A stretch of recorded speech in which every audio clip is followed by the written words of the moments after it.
The latest in those two mass shootings over the weekend. Across the country, people are mourning the victims from El Paso, Texas and Dayton, Ohio, tragedies that happened less than 24 hours apart.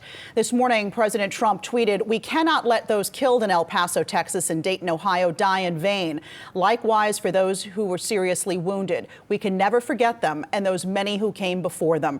Republicans and Democrats must come together and get strong background checks, perhaps marrying this legislation with desperately needed immigration reform. We must have something good, if not great, come out of these two tragic events."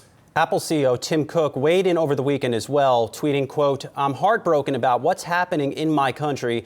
The definition of insanity is doing the same thing and expecting different results. It's time for good people with different views to stop finger pointing and come together to address this violence for the good of our country." One of the shooters put a manifesto targeting immigrants from Mexico on the website 8chan, which is known for extremist content. Even its creator is now calling for the site to be shut down. This is at least the third shooter in a year who has used 8chan to espouse hate.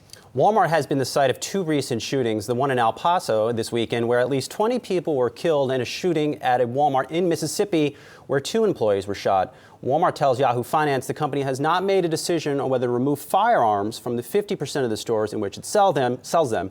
It also isn't planning on changing how it handles security for right now.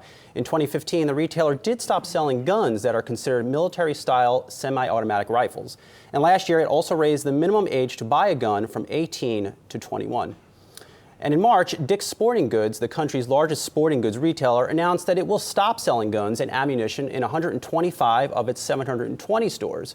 At the time, CEO Ed Stack said the company would evaluate pulling more guns from its stores. And this morning, both the New York Stock Exchange and the NASDAQ will hold a moment of silence to honor the victims. That will happen today at 9:20 a.m.